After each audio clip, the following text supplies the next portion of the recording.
Justin, you come off a tough loss like you have in the Ngannou fight. Just how do you digest that and move forward? How long does it take?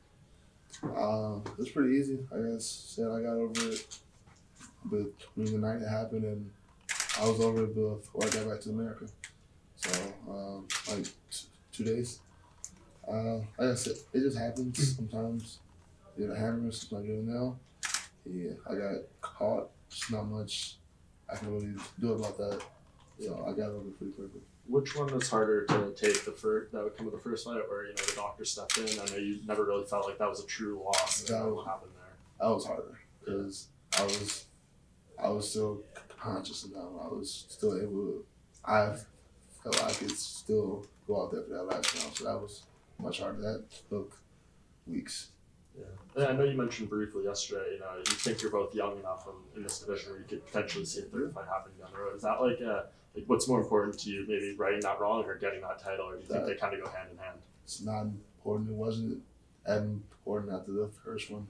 My goal is not just to beat Ngannou, because what does that mean? My goal is to get the belt. So if he has it, or if he's in my way leading up to that title shot, then yeah, I want that. But I'm not gonna pick, like, say he goes on a 2-fight losing streak and I'm on a 2-fight winning streak. They're like, you can have the belt or Ngannou. I'm gonna go for the belt. So. Right. Justin has said a lot leading up to this fight that he feels that you're not good at being the nail. You can be the hammer, but you're not good at being the nail. But you've seen your fights against Alistair, Mark Hunt, you've been very resilient. You've been able to come back from adversity. So do you think that's just a complete, unfair characterization of what your fighting style is and how you are? I mean, to say it was unfair would be me kind of giving it validation. Like, I don't care what he says. Who is he? Yeah, he beat Mark Hunt, but I watched that fight. When he beat Mark Hunt, when I beat Mark Hunt, those are two different fights. Mark hit me. I was out. I came back, won that fight. I don't even think he was able. He never stood his ground long enough to get hit. So I don't really respect his words. I don't care what he has to say. We're gonna fight this weekend. That's all that matters to me when it comes to Justin Willis. Yeah. But I mean, knowing just kind of going off that point, you've shown that resiliency in the fights. How much does that give you confidence going in there? I mean, I'm sure you don't want to put yourself in those situations, but to know that you can get through them. Well, yeah, obviously, to be able to go look at the tape and be like, yeah, I got cracked in that fight, but I didn't go down. I was able to battle back. Definitely gives you confidence. I know I can take a shot if I have to, rather not. But if I have to, I know I can. You talked a little bit about just how happy you are to be here. But can you talk about how going from Beijing to here, the camp and the process of getting to this spot?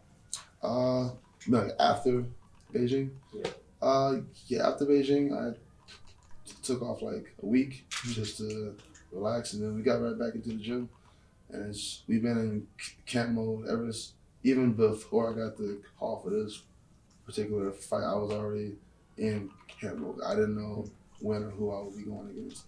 But then when we did get the call, it was really nice having Alistair part of this camp as he was my Beijing camp. And then he brought in some other guys. The last week of my camp, he brought in Struve, which isn't like, obviously Justin Willis is here and Struve's way up here, but it was still cool to be able to work with him also. So I've had a lot of great camps, and I think I've added a lot of skills and tools, and I'm ready to put them on display this weekend. What are some of the things that you've learned from Overeem and from guys like Struve, and not only technique wise but also mentally? It's really the mental stuff, because our styles aren't the same. Alistair's a stand-up guy. Struve, a little more of a striker also. But just the mental aspect of handling this stuff, like the week leading up to it, all the outside distractions, they've helped with that. The talks we have, like, obviously I'm not gonna get into that stuff, but they've given me wisdom, and I appreciate it.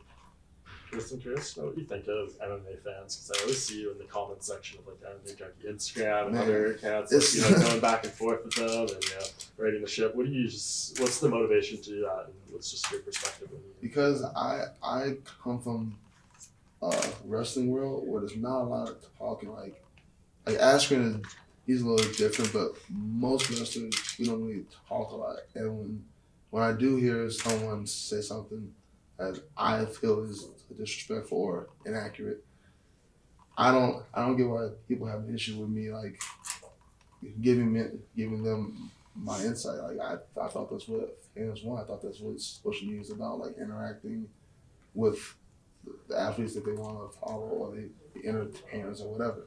So I like it because sometimes I do have good combos with some of these fans, and other times you get the a-holes who just want to say wild stuff just to have a screenshot to show it to their buddies. And sometimes I indulge them, sometimes I don't, sometimes I block them. It just depends on the day. Is it hard to like filter through some of the negative stuff though, and like not It's let it not affect hard. you? It's kind of funny sometimes because, like I said, a lot of their comebacks are, "What are you doing responding to me?" Well, you tagged me, so you shot that respond. Like I don't know, cause I don't see myself as like that big, like, and I can't talk to anybody. Like if you tag me and you say like, "Oh, Blaydes is a bum," I'm gonna respond and say, "No, I'm not a bum." Like sometimes the fans like it, and I guess other times they really feel adamant that I'm a bum and they just want to go back and forth. And I'll do it sometimes, and other times I'm not in the mood. So I like the interactions though. I do. What's your road to the title look like? How do you get there coming off this past loss? Right now, I don't know exactly if there's a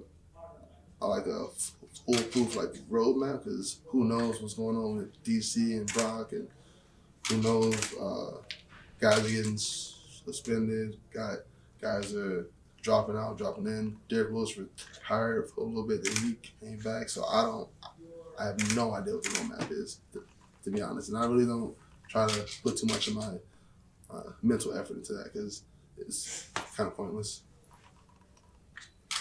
Is there any beef with Justin Willis? I mean, Mike kind of mentioned he's made comments. You just talked about essentially fans making comments like that. Kind of feels like he's sort of one of those here. I don't know. He's just hyper aggressive. I've heard about him prior to this, like how he is leading up to fights, and I guess I didn't fully accept it until I'm doing it myself. He just likes to talk a lot. I'm not a big talker. Like I said, I come from wrestling background. You don't talk on the mat. You shake hands, you wrestle. I may beat you, you may beat me. Shake hands, you walk off. And there's no jawing. There are guys that beat me several times in college, and we've gone to parties together that night. Like, it's not a big deal. But I guess he wants to be like the next Colby or the next McGregor. He's trying to talk himself into it, which I feel like if that's what you got to do, that's what you got to do. But I'm not going to engage in that. So when you beat him on Saturday, will you shake hands and go grab a beer? I probably won't grab a beer. No, too much has been said. But will I continue this? No. Once this is over, it's in the past. I'm moving on. Daniel Cormier is calling your fight on Saturday, and he's Justin's teammate. Do you think he's going to be able to call it right down the middle? I mean, maybe not, but that doesn't really affect me either way. So I hope so. I hope he's a professional. So I want to lean towards yes. They'll be able to call it down the middle. Yeah. Speaking of Cormier, obviously things are still up in the air with the heavyweight division. If he does fight Brock, I know that's been thrown around. Yeah. What do you feel? How do you feel about that? I mean, I understand it.